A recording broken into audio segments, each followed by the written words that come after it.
Hello guys, आप लोग कैसे हैं। आई होप कि आप लोग ठीक ठाक होंगे। फ्रेंड्स, आज मैं आप लोगों के लिए सब्जेक्ट वर्ब एग्रीमेंट का टॉपिक लेकर आया हूं, जो हर कम्पिटिटिव एग्ज़ाम के लिए बहुत इंपॉर्टेंट है। फ्रेंड्स, जहां भी जिस एग्ज़ाम में इंग्लिश ग्रामर के टॉपिक आते हैं तो उसमें सब्जेक्ट वर्ब एग्रीमेंट से रिलेटेड 2-4 क्वेश्चन ज़रूर आ जाते हैं और हमको कॉन्सेप्ट क्लियर ना होने की वजह से हम आसान क्वेश्चन को छोड़कर चले जाते हैं या तो गलत करके चले जाते हैं। तो फ्रेंड्स, आज मैं आप लोगों को ट्रिक की मदद से, ट्रिक की सहायता से, ट्रिक वाइज आपको हर एक रूल आपको आसानी से समझाने की कोशिश करूंगा, जो कि आपको बेहद पसंद आएगी। फ्रेंड्स, इसमें कुछ लर्न करने वाली बात नहीं है। इसमें सिर्फ कंसेप्ट एक बार क्लियर हो गया तो वो चीज़ याद करने में, या उसमें अगर एक बार ये कंसेप्ट क्लियर हो गया तो उसमें याद करने वाली चीज़ कोई नहीं रह जाती है। तो फ्रेंड्स, आज मैं आपको एक एक रूल जो है आपको अच्छे से समझाने की कोशिश करूंगा और आप इस वीडियो को एंड तक देखेंगे तभी आपको अच्छा लगेगा और ये पता चलेगा कि यस, इस वीडियो से हमको कुछ नया सीखने को मिला है। तो फ्रेंड्स, वीडियो को एंड तक देखिएगा और अगर चैनल पे नए हो तो चैनल को ज़रूर सब्सक्राइब कर लीजिएगा। तो आइए फ्रेंड्स, हम लोग वीडियो को स्टार्ट करते हैं। तो बात कर लेते हैं पहले, सबसे पहले फ्रेंड्स, सब्जेक्ट वर्ब एग्रीमेंट होता क्या है। तो फ्रेंड्स, ये जो है नाम से ही पता चल जा रहा है कि सब्जेक्ट वर्ब एग्रीमेंट मतलब सब्जेक्ट और वर्ब का जो है एग्रीमेंट हुआ है, मतलब समझौता हुआ है। समझौता ये हुआ है कि जब सब्जेक्ट क्या होगा, जब सब्जेक्ट सिंगुलर होगा तो वर्ब भी क्या होगा, सिंगुलर ही होगा। फ्रेंड्स, सब्जेक्ट वर्ब एग्रीमेंट सिर्फ दो ही रूल्स पे जो है फॉलो करता है। अगर सब्जेक्ट सिंगुलर है तो वर्ब भी सिंगुलर होगा, और अगर सब्जेक्ट जो है प्लूरल है तो आपका जो है वहाँ पे वर्ब भी क्या होगा, प्लूरल होगा। तो यहाँ पे जो है फ्रेंड दो ही रूल सब्जेक्ट वर्ब एग्रीमेंट में फॉलो करते हैं। तो आइए फ्रेंड्स, इसको वन बाय पहले इस रूल को समझ लेते हैं कि मतलब सब्जेक्ट अगर सिंगुलर रहेगा तो वर्ब भी सिंगुलर होगा, और सब्जेक्ट अगर प्लूरल रहेगा तो वर्ब भी प्लूरल रहेगा। तो आइए देख लेते हैं फ्रेंड्स, इसका पहला रूल क्या है। सब्जेक्ट अगर सिंगुलर है तो वर्ब भी क्या होगा, सिंगुलर होगा। आइए इसको एग्जांपल के माध्यम से समझ लेते हैं। तो यहाँ पे देखिए फ्रेंड्स, ही राइट्स पोएम। तो यहाँ पे देखिए फ्रेंड्स, ये जो सब्जेक्ट है ना वो सिंगुलर है, एक वचन है। तो इसी की वजह से जो राइट है ना, राइट में ईएस लगा हुआ है। तो यहाँ पे देखा जाए, जब सब्जेक्ट सिंगुलर है तो वर्ब भी हमारा क्या आ गया, सिंगुलर आया। इसी तरह से आपका जो है, आपका एक और एग्जांपल है friends, Vinay goes to office. तो विनय एक वचन है, सिंगुलर है। तो सिंगुलर होने की वजह से जो गो होता है, वर्ब जो है फ्रेंड्स, गो में ईएस लग गया है, सिंगुलर बन गया है, यानी हो जाएगा विनय गोज टू ऑफिस। उम्मीद है फ्रेंड्स, ये बहुत ही इजी रूल्स है, ये तो सबको ही पता होगा, ये सब लोग पढ़े होंगे। लेकिन फ्रेंड्स, इसके आगे मैं आप लोगों को ऐसे ऐसे रूल्स बताने जा रहा हूँ जो आप ना तो कभी पढ़े होंगे और ना ही कभी देखे होंगे किसी बुक में। तो ये फ्रेंड्स, ये बुक बहुत इंपॉर्टेंट बुक है, जो कि किरण पब्लिकेशन का है, और ये बहुत पॉपुलर बुक है, इसे माना जाना बुक है हर कम्पिटिटिव एग्जाम के लिए। जहाँ भी ग्रामर पूछे जाते हैं इस रूल से बहुत ही क्वेश्चन मैच करते हैं। तो आइए फ्रेंड्स, हम लोग आगे बढ़ते हैं। और फ्रेंड, दूसरा इसका रूल है, अगर जब सब्जेक्ट प्लूरल होता है तो वर्ब भी क्या होगा, प्लूरल होगा फ्रेंड्स। जैसे दे आर राइडिंग अ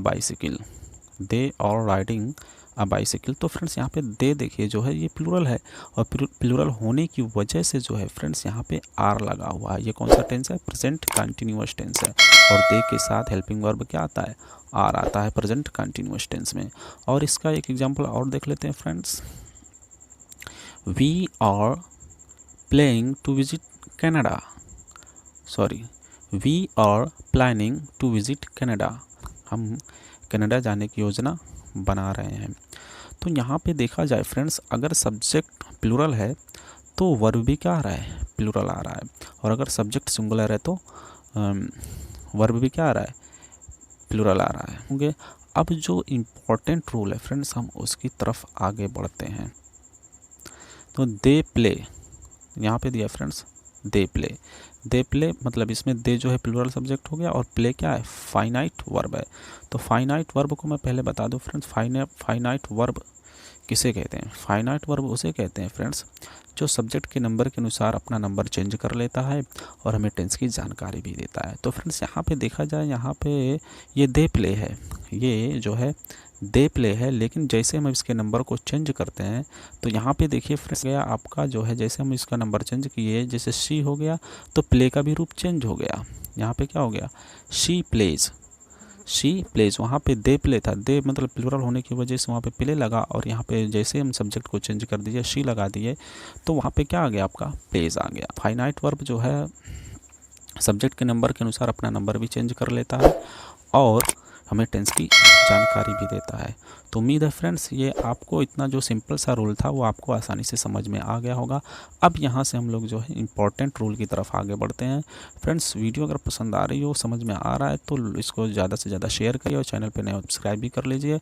और फ्रेंड्स अगर आपको कोई बात नहीं समझ में आ रही है या मेरे पढ़ाने का तरीका जो थोड़ा टफ लग रहा है तो उसके बारे में भी कमेंट करके बताइए कि सर थोड़ा सा और इजी तरीके से समझाइए और थोड़ा कुछ नया तरीके से समझाए, तो मैं पूरी कोशिश करूँगा आपको समझाने की। तो आइए फ्रेंड्स अब हम लोग जो है इंपॉर्टेंट रूल्स की तरफ आगे बढ़ते हैं, फटाफट उसको भी देख लेते हैं जो एग्ज़ाम के लिए बेहद ही इंपॉर्टेंट है। तो आइए फ्रेंड्स इसका जो है पहला रूल देख लेते हैं। If the subject of a sentence is singular noun then it takes a singular verb. कहने का मतलब ये है फ्रेंड्स, यदि किसी वाक्य का जो सब्जेक्ट है वो अगर सिंगुलर नाउन है तो वो जो वर्ब लेगा फ्रेंड्स सिंगुलर वर्ब लेता है। तो ये बहुत इजी रूल्स है जो लगभग सभी को पता होगा, जो भी पढ़े होंगे ग्रामर तो उनको ये नॉर्मल से रूल्स पता होंगे ज़रूर। तो आइए फ्रेंड्स हम लोग इसका एग्जाम्पल भी देख लेते हैं। जैसे cat is always punctual, cat is always punctual. तो यहाँ पे देखिए फ्रेंड्स बोला जा रहा है केट जो है सिंगुलर है, केट जो है फ्रेंड्स आपका सिंगुलर है और सिंगुलर होने की वजह से इसमें क्या लगाया गया? इज लगाया गया है। तो फ्रेंड्स ये बहुत इजी कंसेप्ट है, रूल्स है जो आपको समझ में आ गया होगा। इसका दूसरा एग्जांपल लेते हैं फ्रेंड्स, आइए देखते हैं। A visitor has come to see us, a visitor has come to see us. तो यहाँ पे देखिए फ्रेंड्स विजिटर है, जिसे आगंतुक बोलते हैं, पर्यटक, वो आया है, has come to see us. तो इसमें आ विजिटर है फ्रेंड्स, उसी के अनुसार जो है हैज लगा हुआ है। तो उम्मीद है फ्रेंड्स ये रूल्स बहुत आसान था, जो लगभग नॉर्मल रूल्स हैं, ये हमको भी आपको भी पता होगा, लेकिन रूल्स में आ गया तो इसको भी देखते चलते हैं फ्रेंड्स। इसके आगे भी आपको जो है बहुत इंपॉर्टेंट रूल देखने को मिलेंगे, तो इसलिए आप लोग इस वीडियो को एंड तक देखिए, सारे इंपॉर्टेंट रूल इसके बाद है। तो आइए फ्रेंड्स अगला पॉइंट हम लोग पढ़ते हैं। उसके बाद फ्रेंड्स इसका दूसरा रूल है, if two singular nouns are joined with and then the verb is plural. तो फ्रेंड्स अगर दो अलग अलग नाउन्स जो हैं सिंगुलर हों, दो अलग अलग सिंगुलर नाउन एंड से जुड़े हुए हों, तो वहाँ पे जो वर्ब होगा फ्रेंड्स वो प्लूरल होगा। जैसे इसको एग्जांपल के माध्यम से हम लोग समझ लेते हैं। जैसे Rahul and Anita have gone home. तो यहाँ पे देखिए फ्रेंड्स राहुल एंड अनीता दो अलग अलग नाउन्स हैं, वो भी सिंगुलर नाउन्स हैं। तो यहाँ पे जब दो अलग अलग नाउन्स हो गए तो दो सब्जेक्ट हो गए। जैसे ही एक से दो सब्जेक्ट होता है फ्रेंड्स, वहाँ पे जो है प्लूरल वर्ब लगने लगता है। तो यहाँ पे जो है फ्रेंड हैज की जगह पे क्या आया? हैव आया है। तो उम्मीद है फ्रेंड्स ये पॉइंट आपको समझ में आ रहा होगा, जो कि बहुत ही इजी था। आइए दूसरा एग्जांपल भी देख लेते हैं फ्रेंड्स। जैसे a computer and a printer have been installed. तो यहाँ पे देखिए friends a computer and a printer दो अलग अलग नाउन हैं, और जब दो अलग अलग नाउन एंड से जुड़े हुए हैं तो वहाँ पे जो वर्ब होगी फ्रेंड्स वो प्लूरल होगा। तो उम्मीद है फ्रेंड्स ये रूल आपको समझ में आ गया होगा। आइए फ्रेंड्स हम लोग तीसरे रूल की तरफ आगे बढ़ते हैं।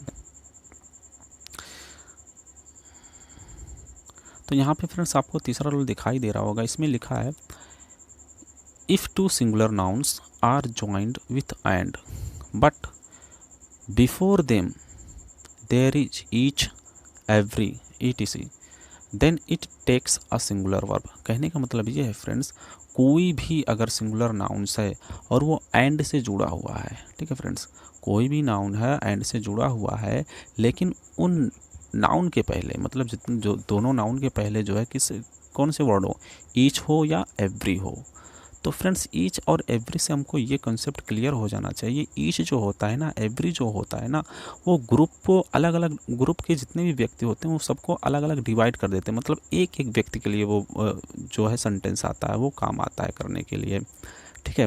वो अलग अलग ग्रुप में तो रहते ही रहते हैं। एवरी जो है, जैसे ईच हो गया, एवरी हो गया, प्रत्येक, प्रत्येक मतलब देखा जाए तो एक एक, यानी सबके लिए अलग अलग वो बात आ रही। जैसी वो अलग अलग बात आ रही है तो फ्रेंड्स एक एक मतलब एक एक व्यक्ति के लिए बोला जा रहा है, एक एक पर्सन के लिए बोला जा रहा है। तो जब एक एक पर्सन के लिए बोला जा रहा है तो वहाँ पे वर्ब सिंगुलर ही तो होगी। सीधा सा कंसेप्ट है, इसमें कोई कन्फ्यूजन वाली बात ही नहीं है। तो यहाँ पे देखिए एग्जाम्पल हम देख लें, each officer and each manager, each officer and each manager is invited. तो यहाँ पे फ्रेंड्स ये बहुत ही इंपॉर्टेंट, इसमें हम लोग कंफ्यूज हो जाते हैं, देखते हैं कि मतलब ईच ऑफिसर आ रहा है एंड ईच मैनेजर आ रहा है, तो ये दो नाउन है और दो नाउन है और एंड से कनेक्ट है, तो वहाँ पे वर्ब क्या होनी चाहिए, प्लूरल होनी चाहिए। लेकिन हम भूल जाते हैं कि उसके पहले, उस नाउन के पहले क्या लगा हुआ है, ईच और एवरी लगा हुआ है। जैसे ही ईच और एवरी लगा हो और बीच में एंड हो, तो वहाँ पे जो है फ्रेंड्स आपको सिंगुलर वर्ब का यूज करना है। याद रखना, जितने भी वर्ड होते हैं जो मतलब ग्रुप को अलग अलग एक एक करके डिवाइड करते हैं, वहाँ पे जो वर्ब होती है फ्रेंड्स आपका सिंगुलर आता है। आइए फ्रेंड्स अगले रूल की तरफ बढ़ते हैं। तो फ्रेंड्स इसका एक एग्जांपल और देख लेते हैं हम, जैसे the duty of every boy and every girl is to respect their parents. तो यहाँ पे देखा जाए फ्रेंड्स, ये जो सेंटेंस है, जैसे ही आप देखेंगे the duty of every, every यहाँ पे लगा है और नाउन यहाँ पे लगा हुआ है, उसके बाद बीच में एंड लगा हुआ, फिर उसके बाद एवरी एंड गर्ल। तो जैसे ही हम देखेंगे every boy and every girl, तो वहाँ पे आपको तुरंत समझ जाना चाहिए कि यहाँ पे जो है जो वर्ब आएगी फ्रेंड्स वो सिंगुलर होगा, क्योंकि एवरी भी जो है किसी ग्रुप वाले नाउन को जो है ग्रुप में है, असेंबल में है, लेकिन उसमें से अलग अलग डिवाइड करके एक एक के लिए आ रहा है।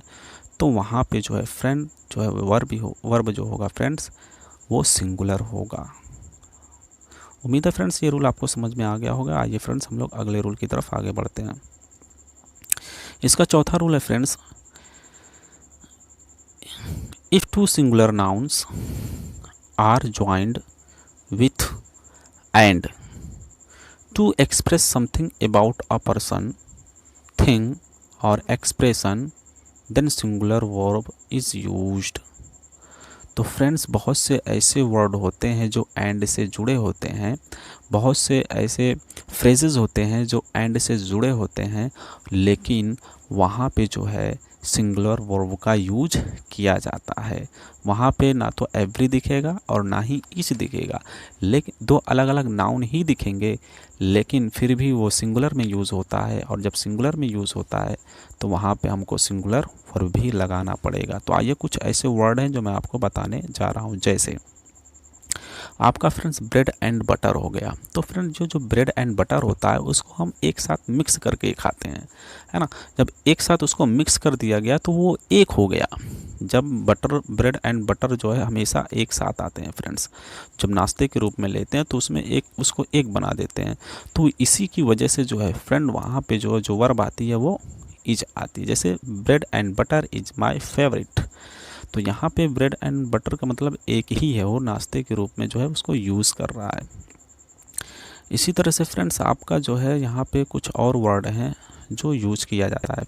जैसे आपका हो गया फ्रेंड्स राइस एंड करी। ये भी एक डिशेस का नाम है फ्रेंड्स, जो हम एक ही साथ वो मतलब मिक्स होके बनता है और वो जो है सिंगुलर में ही यूज़ होता है फ्रेंड्स। उसके बाद है फ्रेंड्स हॉर्स एंड कैरीज। तो हॉर्स एंड कैरीज का मतलब फ्रेंड्स होता है घोड़ा गाड़ी, जिसमें मतलब दो नाउन जुड़े होते हैं लेकिन एक बन जाते हैं जुड़ के, तो वहाँ पे जो है फ्रेंड्स सिंगुलर वर्ब ही यूज़ होगा। इसी तरह से फ्रेंड्स हैमर एंड सिकल जो एक ही में मिक्सिंग होते हैं फ्रेंड्स। ये एग्रीकल्चर से रिलेटेड एक मशीन है जो एग्रीकल्चर में काम आते हैं और उसमें दोनों मिक्स होता है, मतलब हंसिया भी होता है उसमें, हथौड़ी की तरह वो भी मिक्स होता है, जुड़े होते हैं। क्राउन एंड ग्लोरी, तो देखा जाए फ्रेंड जो ताज होता है उसमें क्राउन एंड ग्लोरी दोनों मिलकर एक क्राउन बन जाता है, मतलब एक ताज बन जाता है, जिसे हम सिंगुलर में यूज़ करते हैं। तो उम्मीद है फ्रेंड्स ये आपको माइंड में रखना है, राइस एंड करी, hammer and sickle, crown and glory. लेकिन इसमें कुछ एक्सेप्शन आते हैं फ्रेंड्स, इसको भी हम देख लें। आइए देखते हैं। क्या कह रहा है, but the exception is if two such nouns are used to denote two different things then it takes plural verb. लेकिन फ्रेंड्स अगर यही जो नाउन है अगर डिफरेंट डिफरेंट थिंग के लिए यूज़ किया जाता है, मतलब अलग अलग उनको डिवाइड करके यूज़ किया जाता है, तो वहाँ पे वर्ब जो होगा फ्रेंड प्लूरल होगा। तो फ्रेंड्स उम्मीद है ये पॉइंट आपको समझ में आ रहा होगा। जैसे crown and glory exist together, तो अब यहाँ पे जो फ्रेंड जो बनता है क्राउन जो होता है वो दोनों एग्जिस्ट टुगेदर मतलब एक साथ आते हैं उसके अंदर। अब यहाँ पे दोनों को अलग अलग सेंस में यूज़ किया जा रहा है, इसलिए यहाँ पे जो है वर्ब जो है क्या है फ्रेंड्स प्लूरल आ रहा है। तो आइए फ्रेंड्स हम लोग अब आगे बढ़ते हैं। If two nouns are pronouns are joined with as well as in addition to besides like unlike with along with together with accompanied by led by headed by guided by controlled by governed by then the verb is according to the noun or pronoun given in the first case in the sentence। तो कहने का मतलब friends ये पांचवें rule का जो है rules है बहुत इजी है, लेकिन इसमें टफ थोड़ा समझा दिया, लेकिन मैं इसे इजी करने की पूरी कोशिश कर रहा हूँ फ्रेंड्स। इसमें कह रहा है कि अगर कभी भी एज वेल एज आता है, इन एडिशन टू आता है, बिसाइड्स आता है, like unlike with along with together with accompanied by headed by guided by control by governed by, तो आपको जो है यहाँ पे परेशान होने की बात नहीं है। यहाँ पे देखिए फ्रेंड्स ऊपर दे दिया if two nouns are pronouns are joined, तो यहाँ पे अगर दो नाउन या प्रोनाउन इन सब से जुड़े हुए हों तो आपको यहाँ पे देखिए pronoun given in the first case, तो यहाँ पे आपको सिर्फ और सिर्फ देखना है कि एज वेल एज के पहले जो सब्जेक्ट होता है, एज वेल एज के पहले जो सब्जेक्ट होता है उसी के अनुसार आपको वर्ब लगाना है। तो यहाँ पे देख रहे हैं एज वेल एज के पहले यू है, तो यू के अनुसार ही आपको वर्ब लगाना है। तो यहाँ पे देखिए you as well as your brother, हमको योर ब्रदर को नहीं देखना है बल्कि किसको देखना है, इसको देखना है, उसी के अनुसार आपका ये लगेगा। आइए फ्रेंड्स आगे बढ़ते हैं, इसका दूसरा एग्जांपल भी देख लेते हैं। जैसे इसमें देखिए friends she together with her friends is visiting her uncle, तो यहाँ पे देखिए फ्रेंड्स टुगेदर विथ के पहले कौन सा सब्जेक्ट है, हमको इन सब के पहले वाला सब्जेक्ट ही देखना है, यानी यहाँ पे सी है तो सी के अकॉर्डिंग ही आपका यहाँ पे वर्ब आएगा। तो यहाँ पे सी के साथ इज होगा। तो फ्रेंड्स उम्मीद है ये पॉइंट आपको समझ में आ रहा होगा। अगर आ रहा है तो फ्रेंड्स वीडियो को ज़्यादा से ज़्यादा शेयर करिए, चैनल पे न हो तो चैनल को सब्सक्राइब भी कर लीजिए। आइए फ्रेंड्स वीडियो लंबी ना हो जाए इसलिए मैं थोड़ा सा फास्ट बढ़ रहा हूँ फ्रेंड्स। आइए बढ़ते हैं। अगला रूल है जो कि बहुत इंपॉर्टेंट है, बार बार एग्जाम में पूछ लेता है और हम कंफ्यूज होकर चले आते हैं, हमारा क्वेश्चन गलत हो जाता है। तो फ्रेंड्स इसको आप लोग ध्यान दीजिएगा, ये मैं बताने जा रहा हूँ। जैसे देखिए friends if two subject are joined by not only but also neither nor either or then the verb always follows its nearest object। तो फ्रेंड्स इसको बहुत ही केयरफुली आप लोग ध्यान दीजिए, ये बहुत ही इंपॉर्टेंट है, बार बार पूछे जाने वाला ये रूल्स है। तो फ्रेंड्स इससे घबराने वाली बात नहीं है, मतलब इसके जो नज़दीक जो सब्जेक्ट होता है ना, इसके नज़दीक जो सब्जेक्ट होता है ना उसी के अनुसार हमको जो है वर्ब लगाना होता है। आइए फ्रेंड्स मैं इसको एग्जाम्पल के माध्यम से समझाता हूँ तब आपको बहुत अच्छी तरीके से समझ में आए। फ्रेंड्स इसमें जो है जो वर्ब के करीब होता है, मतलब इसमें वर्ब ये है, वर्ब के करीब कौन है फ्रेंड्स, वर्ब के करीब जो है कौन सा सब्जेक्ट है वो आई है ना, इस वर्ब के करीब आई है, उसके बाद यू सब्जेक्ट है, तो आई के अनुसार ही हमको जो वर्ब लगाना है। तो फ्रेंड्स यहाँ पे देखा जाए तो नाइदर यू नार आई, अब आई के साथ आई के अनुसार ही हमको क्या लगाना है, वर्ब लगाना है। तो यहाँ पे हो जाएगा neither you nor I am going to see him. इसी तरह से फ्रेंड्स आइए दूसरा एग्जांपल भी देख लेते हैं। जैसे इसमें दिया है neither you nor she is listening to music, तो फ्रेंड्स इसमें वर्ब कौन सा होगा, इसमें वर्ब ये हो गया, और इस वर्ब के करीब कौन सा नाउन प्रोनाउन है, तो इस वर्ब के करीब नाउन या प्रोनाउन वो होगा सी, यानी सी के अनुसार जो है इसमें वर्ब लगाना है। तो सी के अनुसार लगा ही है, ना कि यू के अनुसार लगा। देखिए फ्रेंड्स यहाँ पे यू लगा हुआ है लेकिन इसको इग्नोर करना, हमको जो वर्ब के करीब है उसी के अनुसार वर्ब लगाना है। तो यहाँ पे जो है सी के अनुसार जो है लग जाएगा। तो उम्मीद है फ्रेंड रूल आपको समझ में आ गया होगा। आइए हम लोग आगे बढ़ते हैं। अगला रूल है friends if subjects are joined with not but are not then the verb follows that subject which is not with the subject not। तो फ्रेंड्स ये इसमें थोड़ा सा टफ टिपिकल समझा रहे एक्सप्लेन कर लिया, लेकिन मैं इसको बहुत ही ईजी करूँगा।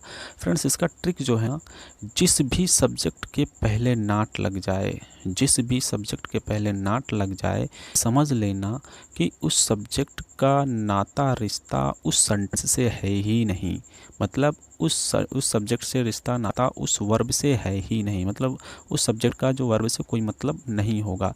जो दूसरा अदर सब्जेक्ट होगा उससे जो वर्ब का मतलब होगा, मतलब उसी के अनुसार जो है वर्ब आएगी। मतलब जिस सब्जेक्ट के पहले नाट लग जाएगा उस सब्जेक्ट को हमको इग्नोर कर देना है, अदर जो सब्जेक्ट होगा उसी के अनुसार हमको वर्ब लगाना है। जैसे एग्जांपल यहाँ पे आपके सामने, not she but her friends are responsible. तो फ्रेंड्स अभी जब मैंने बताया, सी के पहले देखिए कौन सा नाट लग गया है, यानी जब सी के पहले नाट लग गया तो सी को हम क्या करेंगे, काट देंगे पूरी तरह से।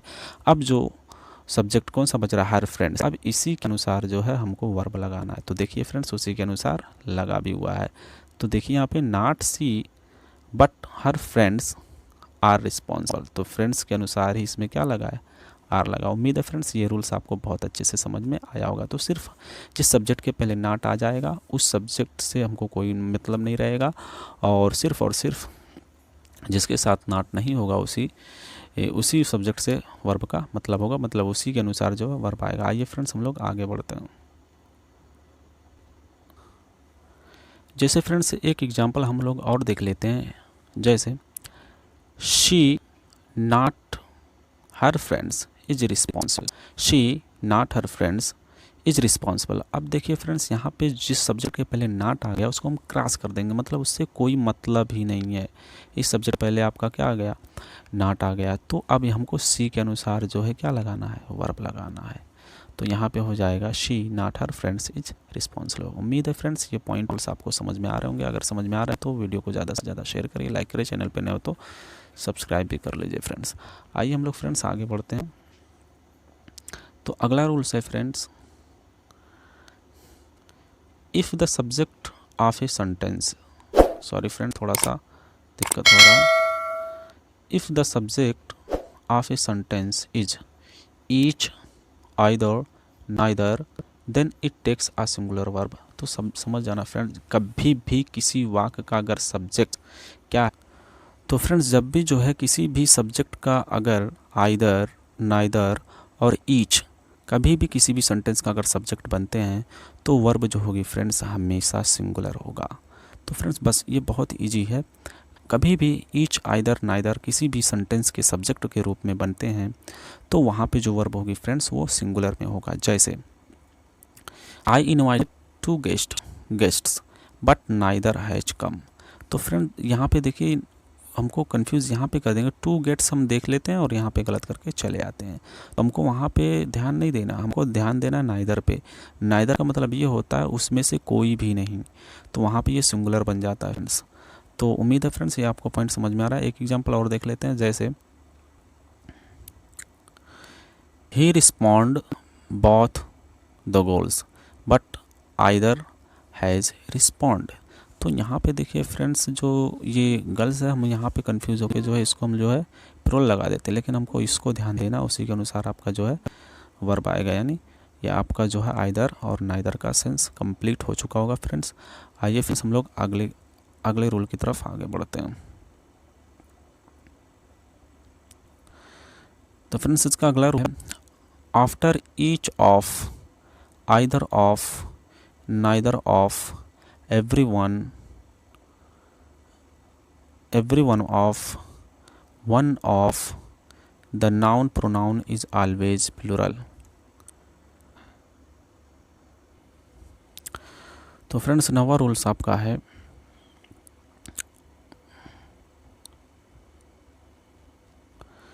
After each of, either of, neither of, every one of, one of, etc.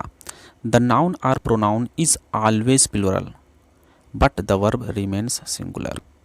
तो फ्रेंड्स इसको पढ़ने के बाद हमको ये सेंस निकल रहा है कि जब भी किसी भी सेंटेंस में each of, either of, neither of, every one of, मतलब ये जो मतलब ग्रुप को अलग अलग करने का जो वर्ड होते हैं उनके साथ ऑफ आएगा। जैसे ही ऑफ आएगा तो फ्रेंड जो नाउन होता है ना, वो प्लूरल होता है, लेकिन जो वर्ब होता है फ्रेंड्स वो सिंगुलर होगा। This is very very important formula friends, इसको हमको याद रखना है। सिर्फ जब भी कोई भी मतलब कैटेगराइज करने वाले वर्ड आ जाएंगे, जैसे ईच, आइदर, नाइदर, एवरीवन, इसके साथ ऑफ लगा होगा, और तो वो जो उसके बाद जो नाउन आएंगे फ्रेंड्स वो प्लूरल में होंगे, लेकिन जो वर्ब होगा फ्रेंड्स वो सिंगुलर में होगा। ऐसा क्यों होगा? क्योंकि उनमें से एक, क्योंकि ये कैटेगराइज कर रहा है, तो हमको सिर्फ और सिर्फ सेंस यही याद रखना कि मतलब सब जब किसी ग्रुप को अलग करके बताया जा रहा है तो वहाँ पे जो है सिंगुलर वर्ब ही होगी, बस इतना आपको सेंस में लगाना, नाउन पे ध्यान नहीं देना। नाउन अगर देखोगे तो कंफ्यूज हो जाओगे। ईच ऑफ, जैसे हम यहाँ पे एग्जांपल लेते हैं, जैसे ईच ऑफ द स्नेक, तो यहाँ पे देखिए friends each of the snacks, हम लोग सब्जेक्ट देखेंगे, अरे यहाँ पे तो स्नेक है तो यहाँ पे आर होना चाहिए, और हमारा सवाल क्या हो जाएगा? गलत हो जाएगा। हमको ये देखना ईच ऑफ के बाद, जब ईच के बाद ऑफ आता है तो फ्रेंड्स जो नाउन आता है वो क्या होता है? वो आपका होता है प्लूरल में आता है, लेकिन जो वर्ब होता है ना वो सिंगुलर में होता है। तो उम्मीद है फ्रेंड्स ये पॉइंट आपको समझ में आ रहा होगा। आइए एक एग्जांपल और समझते हैं, जैसे वन ऑफ देम। जैसे ही फ्रेंड्स इसमें हम लोग ये समझ देख लेंगे कि वन आ रहा है तो वन के साथ ऑफ है, उसके बाद देम है, तो ये प्लूरल आया ही आया है जो प्रोनाउन है। लेकिन अब जो वर्ब होगा फ्रेंड्स वो होगा क्या? इसमें सिंगुलर में होगा। One of them has stopped in exam. One of them has topped in exam. तो उम्मीद है फ्रेंड्स ये पॉइंट आपको समझ में आ रहा होगा। आइए फ्रेंड्स आगे बढ़ते हैं।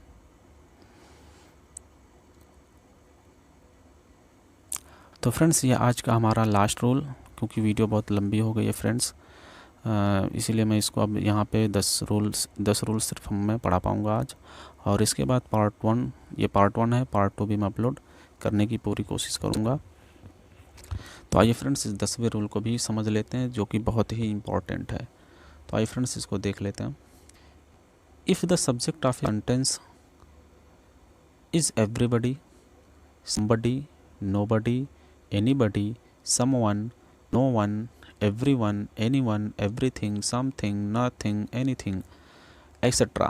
Then the verb always singular. तो फ्रेंड्स इसको लर्न करने के लिए रिपीट करने की कोई ज़रूरत है, सिर्फ और ट्रिक है, क्योंकि इसमें सभी में देखिए फ्रेंड्स एक ग्रुप में को संबोधित करते हुए उनको अलग कर दिया जा रहा है, मतलब एक एक कर दिया जा रहा है। जैसे एवरीबडी माने प्रत्येक व्यक्ति मतलब एक एक व्यक्ति। जैसे everybody knows that the sun a star.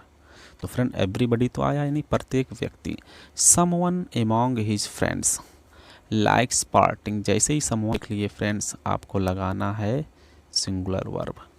तो उम्मीद है फ्रेंड्स इतने पॉइंट आपको अच्छे से समझ में आ गए होंगे। फ्रेंड्स अगर समझाने में कोई दिक्कत परेशानी हो या आपको समझने में कोई दिक्कत हुई है और मेरे पढ़ाने में समझाने में कोई प्रॉब्लम है तो आप कमेंट करके बताइए सर, थोड़ा सा और अच्छे से समझाइए, तो मैं पूरी कोशिश करूँगा अच्छी तरीके से समझाने की। फ्रेंड्स अगर जो पॉइंट आपको नहीं समझ में आया, जो रूल्स नहीं समझ में आया, मैं उसको फिर से समझाने की कोशिश करूँगा। कमेंट करके आप लोग बताइए। और फ्रेंड्स अगर चैनल पर नए हो तो चैनल को ज़रूर सब्सक्राइब कर लीजिए। फ्रेंड्स वीडियो को देखने के लिए thank you very much. Bye bye, take care.